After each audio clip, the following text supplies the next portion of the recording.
Welcome to Local Link, where we meet Hawaii kind businesses, find someone, somewhere, or something new as we get to know these Hawaii kind people and what their businesses are all about. I'm your host, Kathy Marzan, and today I'm here with Miriam Olivas from Barrio Cafe in Wahiawa, smack dab in the middle of Oahu. So, hey Miriam. Hey, thank you for having me. We're so excited to be here. I'm from Wahiawa, so I have been here multiple times. And so it's really exciting for me to be able to introduce her. Miriam was also very instrumental as I opened up my own business. So I'm very grateful to her for that. But today we're here to talk about Barrio Cafe. Miriam, tell me a little bit about you and how this came to be. I grew up in the restaurant business. My mom owns El Palenque in Wahiawa, and it's been there for 25 years. So growing up with the restaurant, I went and tried out different careers, and everything just seemed to follow back to food. And I learned that I had a passion for cooking, and then also through food, I was able to share my culture and pretty much touch people's lives with something that you make. And it's just really gratifying. So I knew this is what I wanted to do. So about 4 years ago, we opened up Barrio Cafe in 2017. Nice. So when it started out, though, it wasn't that I want to cook food, but it was just kind of a hit and, I mean, you did it, but then kind of went off to do other things and then came back full force. Because, growing up in a Latino family, it's like you're stuck in there no matter if you want it or not. You're going to have to come and help out. Mm-hmm. And I totally appreciate my mom doing that because it taught me a lot. It definitely did. And so I was in the restaurant business and I was like, no, I don't want nothing to do with this. And I tried other things, but yeah, this just kept following. My heart just had a really soft spot for food. So we opened Barrio Cafe. We had opened a previous another place. It was called Ceviche House. Yeah. And that one there was my baby. I knew that it would be something different for Hawaii. Mm-hmm. And I was willing to take the challenge of teaching what ceviche was. And that there, I think it started hitting off really good. When then this location came across, I said, man, I wasn't ready for it. But, sometimes somebody else has a different plan for us. Absolutely. And here we are, going on 4 years. Awesome.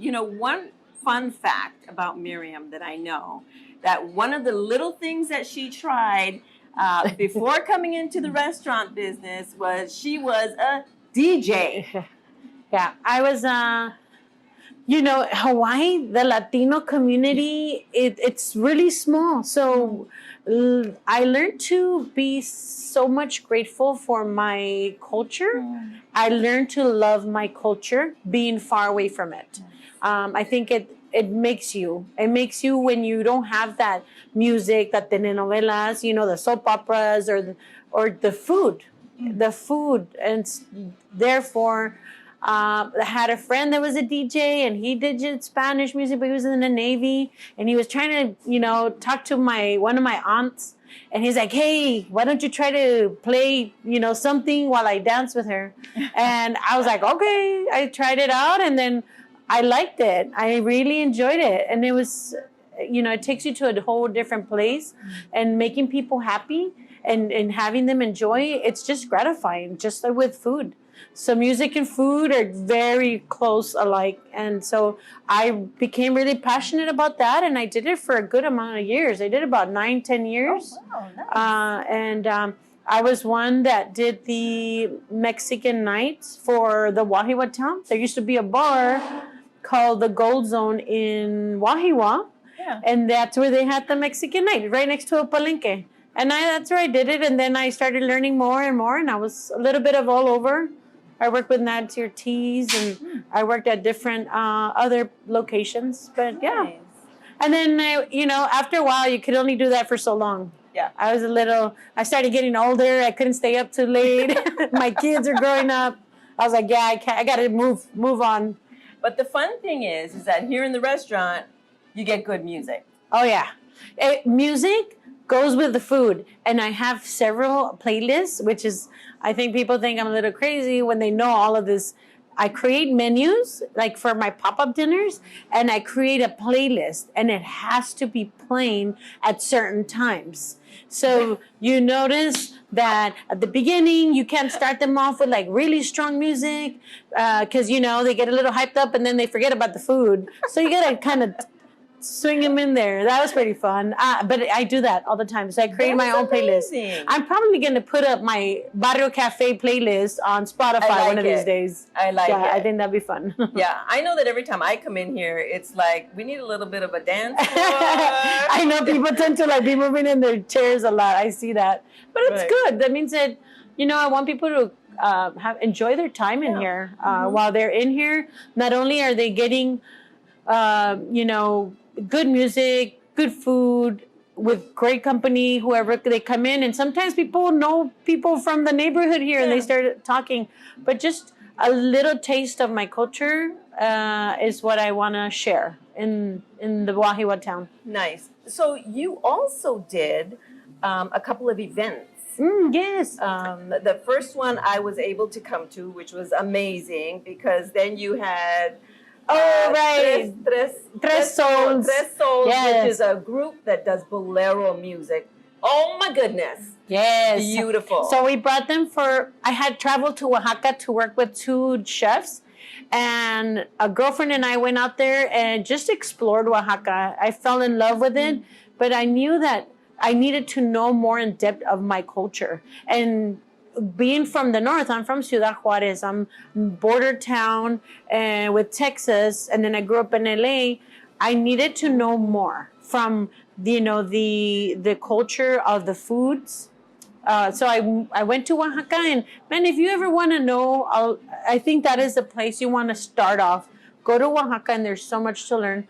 But working there, I learned about just the amazing quality of the food and the integrity, how it just the decolonization of the plates. It's just, man, it's one of those things I can't even express because I'm always so blown away every time I talk about Oaxaca.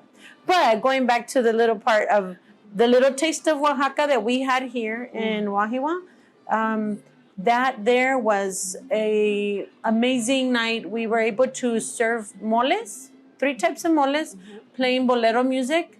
And that twined in so well, and everybody loved it, and I loved it, that I think we had to I thought we were going to do another one. And sure enough, when we had the opportunity, we went and did that. It was great. And having that group come from California. Oh, right? Yeah. And it's romantic music. It's just really, really beautiful. So your inspiration comes from going to Oaxaca and your culture. So you've got some amazing things on your menu that are quite unique to Barrio. Yeah. So people ask me, what kind of Mexican food do you serve? And I can't really pinpoint out what kind of Mexican food because it's my kind. It's what I've created. Awesome. And I've taken different dishes from neighborhoods where I lived and then added my little twist and added it to my menu. And for instance, one of the most easiest thing was barrio salad. The barrio salad comes on a chicharrón, and then we top it with some nice mixed greens and my own dressing. But that was an inspiration of my summer times when I went to Juarez. And they call them chilindrinas. They give you the chicharrón, which is pretty much a flour dorito, and then they put beans and all kinds of stuff on it, and you just eat it on the street. And I always remember my summertime, so I was like, I'm taking this and I'm putting it on my menu. So I made it my own flair, but in representation of Juarez for my summer times. The other one was from El Paso. something really popular. It's called Chicos Tacos. It's like the Zippies of here, Hawaii. Everybody has to go to Chicos Tacos. And so I started, I made something similar to it, and it's called Taquitos del Chuco. Because if you're from El Paso, Texas, we call it El Chuco. That's the name for it. If you're from there, you'll know that's what we call it. So I named that, and that I added that to my menu. And then California, Cali Burrito, which is something that everybody loves. I'm not a really big fan, I'm gonna be honest, but it's something that everybody loves. And I'm like, okay, sometimes you have to serve what the customer wants. Yeah. And if that's what they like, and just make sure you keep the integrity of the product, and it'll be good. It's a good item. So Miriam has an amazing French toast. Tell us about that. My French toast was created, I wanted to have a dessert, but also a favorite breakfast item for myself. So when I would go and brainstorm of my menu at Zippy's, I would sit there at nighttime and I would order the French toast there. And I was like, man, this would be so much better if they added a little bit of cinnamon and some cajeta. And I was like creating my own. And I was like, oh, that's what I'm gonna do. I'm gonna make a churro French toast. I wrote it down. It took me a little while to kind of perfect it. But as I started doing research, I found out that there was a lot of places in the neighborhood that made products that I could use. So I contact Emma at Sweetland Farm. They're up here in Wahiawa as well. The goat farm. Yeah, the goat farm. And we use the honey from Manoa honey here in Wahiawa as well. And I make a chipotle butter, and then I drizzle the churro French toast with the cajeta, which is the goat milk caramel. And they're all from Wahiawa. So I'm like, I have a perfectly breakfast delish from Wahiawa. Something that's created all with the Wahiawa products. And then you also use eggs. I was just gonna say, and the eggs are from the Peterson's farm. Yeah. So like really, and the bread is from Signature Sweets. Ooh. And he's up here in Wahiawa as well. Wow. Yeah. That is so awesome, the way you're totally utilizing other Wahiawa businesses. Yeah, well, local Nice. first. That should be Awesome. our priority, to Excellent. keep ourselves in business, Yeah. is being supportive to one another and find how we could utilize some of these local products I love your and do that.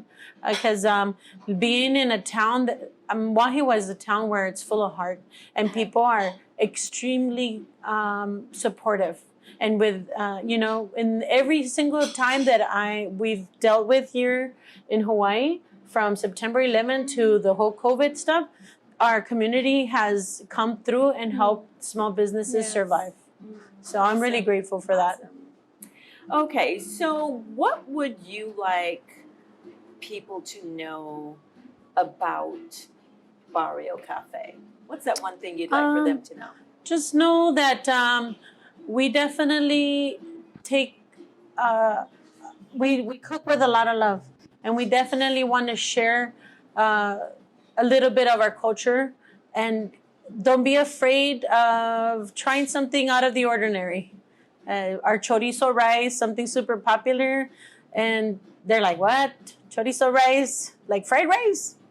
I'm like, yeah, it's my version of something like that. But yeah, also for the vegans, we definitely make a lot of vegan cuisine here. Nice. If you really know, Mexican food doesn't really have a lot of meats. They're high in protein from seeds and other products. So even if it's not on the menu and they want it, you could ask for it. As long as they bear with us, we'll definitely try to do that. All right. Okay. Thank you so much for joining us at Local Link. Thank you for where having we me. meet Hawaii kind businesses. I hope you found someone, somewhere, or something new that gets you excited. So stay tuned for another episode that's coming up. However, we want to know, Miriam, how do we find you? Follow us on Instagram, Barrio Cafe 808 on IG, and you'll be able to see all of our specials or any upcoming event, because we are planning another bolero night. Yes. And to bring over Tres Sols from California again. And because I just keep wanting to share more of this great cuisine that I've learned and the places that I've traveled. So I would follow us on Instagram, Barrio Cafe 808. Well, let me tell you, her stuff is outstanding. Take the drive out here. Come out here. You will not be disappointed. Once again, I'm Kathy Marzan, and you have been joining us on Local Link.